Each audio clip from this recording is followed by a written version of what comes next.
আসসালামু আলাইকুম। কেমন আছেন সবাই? আশা করি ভালো আছেন। আলহামদুলিল্লাহ আমিও ভালো আছি আপনাদের দোয়ায়। তো আজকে আমি মালয়েশিয়া ওয়ার্ক ভিসা সম্পর্কে আলোচনা করব। তো যারা আমার চ্যানেলটি সাবস্ক্রাইব করেন নাই অবশ্যই সাবস্ক্রাইব করবেন। ধন্যবাদ। তো আমি প্রথমেই বলবো যে আসলে মালয়েশিয়াতে বিগত আহ, যে কয়েক মাস যাবৎ যে একটি সমস্যা আমরা দেখতেছি যে কলিং ভিসা বন্ধ, সেটা আমরা সবাই অবগত এবং সবাই জানি। আসলে কেন কলিং ভিসাটা বন্ধ করছে সেটার কারণও আমরা জানি না। হুট করে সে একটা সিদ্ধান্ত নিয়েছিল। তো বর্তমানে সেটা অব্যাহত আছে, এখনও বন্ধ আছে। তো আমি মনে করি আপনারা যারা মালয়েশিয়া যেতে ইচ্ছুক তারা আর অল্প কয়েকটা দিন অপেক্ষা করেন। মালয়েশিয়াতে যে কলিং ভিসা, প্লান্টেশন এবং এগ্রিকালচার সেকশনের যে ভিসাগুলা সেগুলো আপাতত তারা সাসপেন্ড করে রাখছে। তবে আমি আশাবাদী যে অল্প কিছুদিনের ভিত্তেই আবার সে কার্যক্রম আবার শুরু হতে যাচ্ছে, সেটুকু আমি বলতে পারি।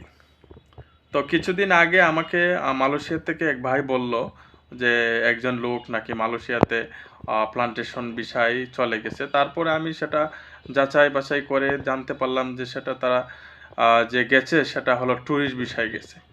সেটা ওয়ার্ক বিষয়ে যাওয়া হয় নাই, সেটা ট্যুরিস্ট বিষয়ে গেছে। তো আমি মনে করি আপনারা যারা মালয়েশিয়াতে যেতে ইচ্ছুক আর অল্প কয়েকটা দিন ধরেন জানুয়ারি মাসটা সম্পূর্ণ একটু অপেক্ষা করতে হবে।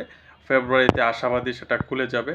কারণ অলরেডি যে আমাদের যে মন্ত্রণালয়, পররাষ্ট্র মন্ত্রণালয়, যে বৈঠকটা আমরা বিগত 3-4 দিন আগে সেটা আমরা লক্ষ্য করছি, সেটা বসছে এবং একটা দ্রুত একটা সিদ্ধান্ত নিয়ে নিবে ইনশাল্লাহ।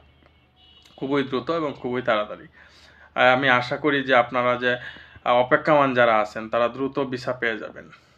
তো আরেকটি বিষয় সেটা হলো আপনারা যারা মালয়েশিয়াতে খুবই আগ্রহী যেতে, তারা আসলে প্রাইভেটভাবে আপনারা ভিসা করে যেতে পারবেন। সেটা হলো আপনারা যদি ট্যুরিস্ট ভিসায় যেতে চান অবশ্যই যেতে পারবেন। আর যদি মনে করেন যে ট্যুরিস্ট ভিসা যাবেন না, অবশ্যই আপনারা প্রাইভেট সেকশনে যে ঊর্ধ্বতন যে বিষয়গুলো যেগুলো আছে, কূটনৈতিক সম্পর্ক যেটাকে বলে, কূটনীতিকভাবে যে বিষয়গুলো হয় তাদের সাথেও আপনারা যেতে পারেন। আর বিশেষ করে যারা স্কিল আছে, বড় বড় শেফ, 5 স্টার 3 স্টার হোটেলের শেফ যারা আছে তারা অবশ্যই মালয়েশিয়াতে যেতে পারতেছে এবং আসতে পারতেছে। শুধু আমাদের যে গভর্নমেন্টভাবে যে ডিক্লারেশনটা প্লান্টেশন এবং এগ্রিকালচার সেটা আপাতত বন্ধ আছে এবং অচিরেই এবং দ্রুততার সহিত সেটা সমাধান হয়ে যাবে, সেটাও আমরা আশাবাদী। কারণ বিগত কয়েকদিন যাবৎ সেটা নিয়ে অনেক আলোচনা পররাষ্ট্র দপ্তরে হচ্ছে। আমি একটা নিউজ পেয়েছি অলরেডি ঢাকাতে যে পররাষ্ট্র মন্ত্রণালয়ে আমার একটা ফ্রেন্ড চাকরি করে, উনি আমাকে বলল যে বিষয়টা দ্রুত এবং ফেব্রুয়ারিতে সেটা সমাধান হয়ে যাবে, আপনারা যেতে পারবেন। তো ধন্যবাদ, ভালো থাকেন, সুস্থ থাকেন। যদি কোনো বিষয়ে প্রশ্ন থাকে অবশ্যই প্রশ্ন করবেন। আসসালামু আলাইকুম।